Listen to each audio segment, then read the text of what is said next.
तो दोस्तों बहुत बहुत स्वागत है आप सभी का हमारे यूट्यूब चैनल में।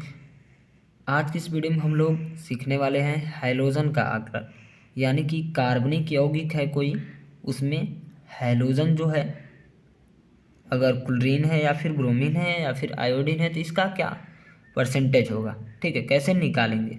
तो सबसे पहले हम देखते हैं कि हैलोजन का आकलन क्या है, विधि किस विधि से किया जाता है। तो हैलोजन का आकलन कैरियस विधि के द्वारा किया जाता है।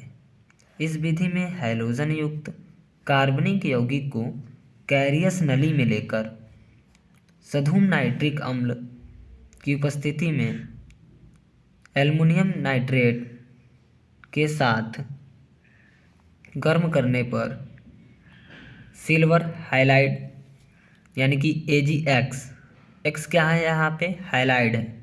ठीक है, सिल्वर हाइलाइड, एक्स मतलब हाइलाइड, हाइलोजन समूह क्या क्या हो सकता है एक्स के स्थान पे, क्लोरीन हो सकता है, ब्रोमीन हो सकता है, यानी आयोडीन हो सकता है, कुछ भी हो सकता है। ठीक है, यहाँ पे हिंट दिया गया। ठीक है, प्राप्त होता है। एक बार और देख लेते हैं। हैलोजन का आकलन कैरियस विधि के द्वारा किया जाता है। इस विधि में हैलोजन युक्त कार्बनिक यौगिक को कैरियस नली में लेकर सधुम नाइट्रिक अम्ल की उपस्थिति में Ag या NO3 के साथ गर्म करने पर सिल्वर हाइलाइड प्राप्त होता है। ठीक है, तो यहाँ पे एक स्ट्रक्चर दे दिया गया इसका समीकरण,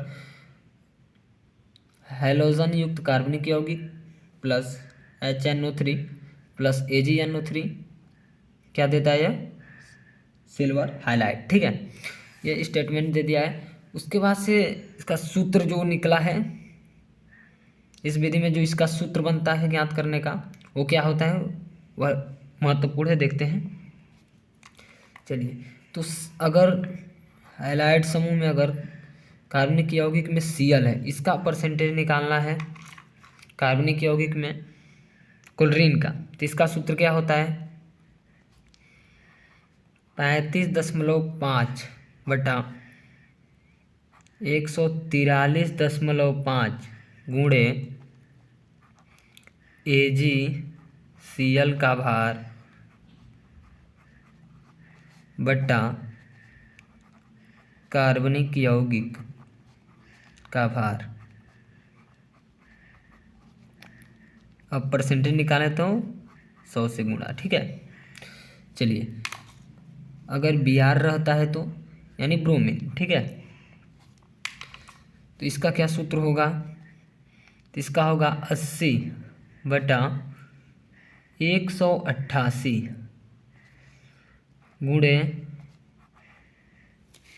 AgBr का भार बटा कार्बनिक यौगिक का भार गुणे 100। चलिए, अगर आयोडीन रहता है तो क्या होगा, इसका सूत्र बनेगा 127 बटे 235 गुणे AgI का भार बटा कार्बनिक यौगिक का भार गुणे 100। तो अब इन सूत्रों का प्रयोग करके हम लोग न्यूमेरिकल को लगा सकते हैं। उसमें अगर पूछा हो कि कार्बनिक यौगिक है, जैसे कि एक प्रश्न अगर ऐसे पूछ दिया है कि हैलोजन के आकलन में कैरियस विधि में मान लीजिए कोई भी 0.34 ग्राम का कार्बनिक यौगिक 0.63 ग्राम AgBr देता है, तो यौगिक में Br की प्रतिशत मात्रा ज्ञात करें। तो यहाँ पे कार्बनिक यौगिक का भार जो हो जाएगा, फिर उसके बाद से AgBr का भार हो जाएगा। उसके बाद से हम लोग यहाँ Br की अगर प्रतिशतता ज्ञात करना है तो यहाँ पे हम रख देंगे। AgBr का भार दिया ही है, कार्बनिक यौगिक का भार दिया ही है, बस अपना कैलकुलेशन अच्छे से करके यहाँ से हम लोग कार्बनिक यौगिक में जो उपस्थित Br है उसका प्रतिशत मात्रा ज्ञात कर सकते हैं। इसी प्रकार सभी का प्रयोग करके हम लोग प्रतिशत मात्रा ज्ञात कर लेंगे। इसमें और कोई दिक्कत तो आप लोग कमेंट कीजिएगा। मिलते हैं अगले वीडियो में। धन्यवाद।